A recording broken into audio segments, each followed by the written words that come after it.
This is Engineer Manny, and this is going to be the first of a series of launches of me playing KSP. This is career mode on hard difficulty, and unmanned probes cannot be controlled unless there is antenna connection down to Kerbin, or a relay of connections down to Kerbin. At the moment, the missions we accepted are leave the launch pad, so that's just get into the flying situation, and that's it. And then the other one is do some science, which is collect science after launching a vessel, or collect science and launch a vessel into the air. And the craft that I created that we will be working with today is going to be the Zephyr Probe 1-1. This is the craft right here. This craft features a Providine Staputnik for unmanned control. It also features a Communitron 16S for connection down to Kerbin Space Center. We've got 4 too-hot thermometers, and the goal of that would probably be, once I launch, I've collected science. This is the second launch technically, but it's the first launch where I get off of the actual ground. The first quote-unquote launch was just Mystery Goo, too-hot thermometer, and Science Junior on the ground, because when you leave the ground, for certain science equipment, you lose data, or you lose science value when you transmit. So for certain science equipment, you don't lose science value when you transmit. And the only one out of 3 science equipment that I have at the moment that I don't lose science value is the too-hot thermometer, and I want to keep as much science value as possible, as it's helpful throughout the early game. At least to me. I'm an unexperienced KSP player, and I've never really made it past the Mun and Minmus. I've never made it to other planets after that, and even those missions are proved to be a little difficult. So this is a video series that I'm making mostly for myself and for anyone that really wants to watch. And yeah, but as I was saying, back to what the Zephyr Probe 1-1 features.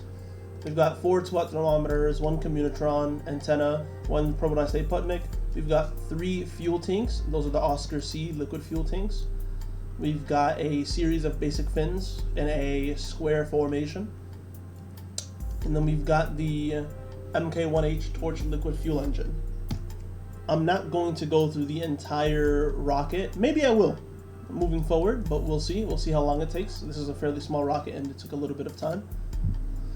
Over here in the Kerbal Engineer Redux, I'm not really going to mention this part as often, but you'll be able to see it. Delta V, how long I can burn for if I burn at my max thrust, and the thrust to weight ratio. This is the little credits to Claude. I used Claude to come up with the name, and I used Claude to also come up with the description after explaining what the rocket's purpose is, so it can be a little bit more flushed out, because I want it to be a little bit more professional. It's just, like I said, it's a video series more for me, but I like documenting stuff and I like keeping track of stuff. So the professionalism to it makes it fun. So Zephyr Probe 1-1. It's the first of the Zephyr line, unmanned sounding rocket built to sample Kerbin's atmosphere and radio the numbers home. It features a thermometer, or 4 thermometers as mentioned prior, and an antenna. All right. We'll save. Let's launch. We're getting into the first technically the first launch of the save. I'll do a little countdown after making sure that everything is intact. Sorry for the notification.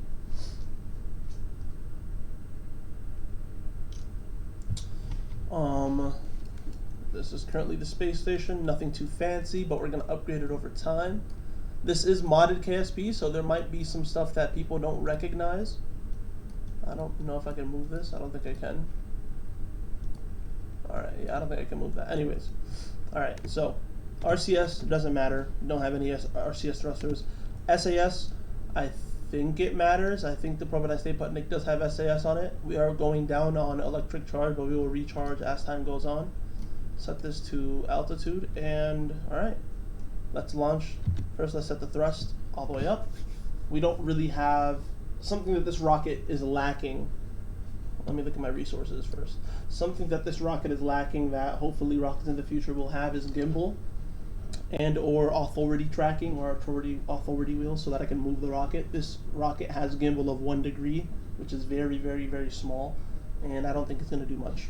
But everything in this video series will be uncut, and I am playing without reverts and no quick saves. So what I get is what I get for the first flight, and then I'll just post the video as is.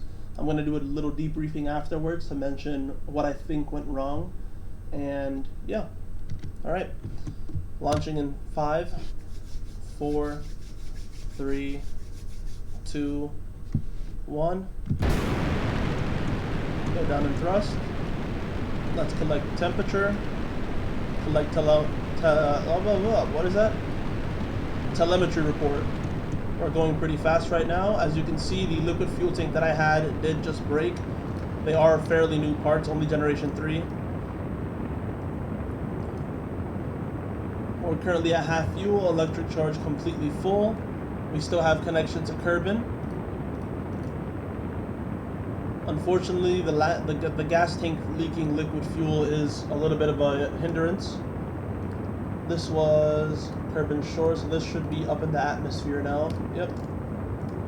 I can transfer the telemetry report without losing data. I don't think that transferred actually. I should have put batteries on here. Okay, so because of this is going to crash, we have no parachutes unlocked at the moment. Because I had no batteries, I wasn't able to actually transfer any data, so I don't think I'll be able to get anything. I was able to finish the quest that I accepted, or the missions. Both missions were accepted, so I'll make a little bit of money. So the craft did make it up to around 45, a little bit higher than that maybe. I could look at it down here. We did make it to 77 kilometers, which is great, because that means we can collect science outside of the atmosphere. So if I can get batteries, I can do above the shores, in low atmosphere, and high atmosphere, outside of the atmosphere, for both the thermometers and the telemetry report. And as you can see, we still have connection to the Kerbin station, which is good. And that's just the goal of the next rocket that I send up, which is going to be the next recording. This recording will end, well, this is kind of the debriefing period. I guess I might not need a debriefing after the mission, because I'll be, for these missions at first. These missions at first are essentially me talking. We just lost connection. So essentially, immediately after I cross the 70 kilometers, we lose connection. So I have to do everything fairly quick. These missions, they're essentially unmanned. There's nothing I can do afterwards, and especially if I lose connection. So I do have to set up a relay of networks, but you guys will see me progress through that for the first time ever in KSP on my own. So yeah, at the moment we are plummeting to our death, and this rocket, it gave us some useful intel. One, I need batteries. That's a little bit of a rookie mistake. 2, I would like to have parachutes so I can take other non-perishable science equipment up as perishable science equipment that I have, and the definition of perishable in my usage of the word is science equipment that doesn't lose science value when you don't recover it or when you transmit. So let's just time warp times 4. This will end up falling to its death. I don't think anything is going to burn up. Maybe a couple parts will. It might actually end up flipping. It might not flip. Who knows? I don't know. We'll see. But it's definitely not surviving. If this survives, I'd be extremely surprised. Broke the sound barrier on the way down.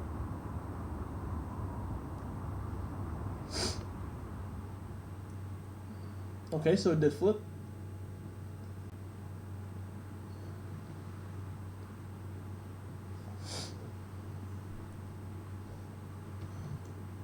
Yeah, so this is currently what we're going through for the next 30 seconds. We're just going to watch something fall.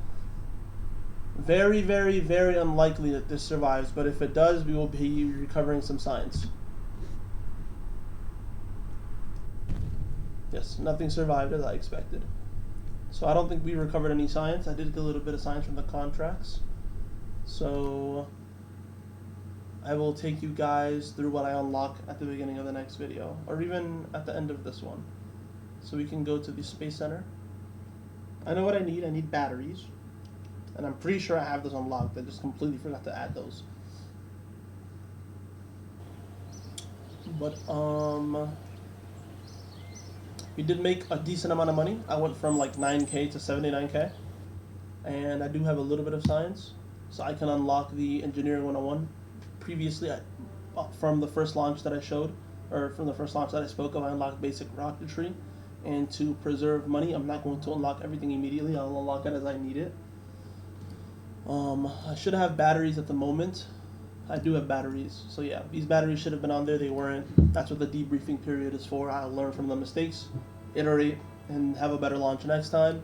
Engineering 101 gives us access to some computer flight unit, which gives us important information of the actual flight that I'm doing.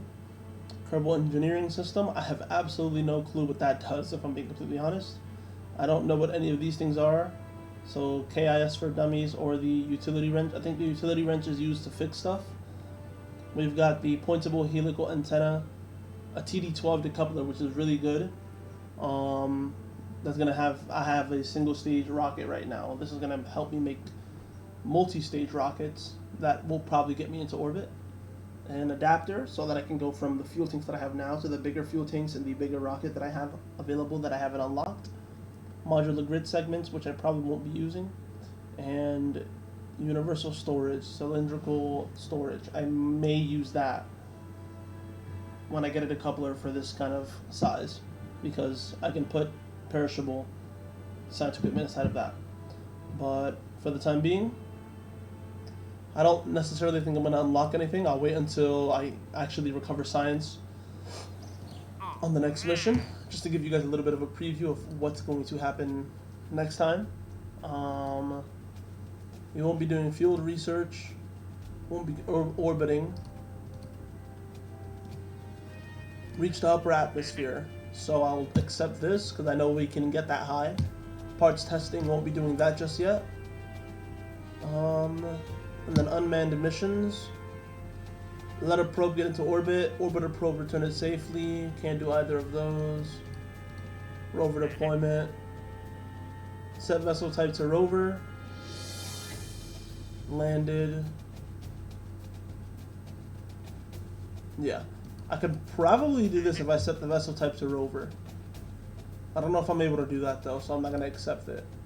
So for the time being, that's what the next video is going to show. I'll be showing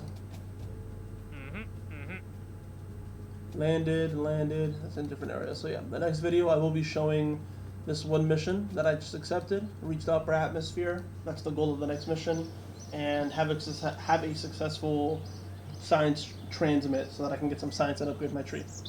That was the first mission of the KSP, of the modded KSP1 series from Engineer Manny. Have a great day, guys. I'll be uploading this video shortly.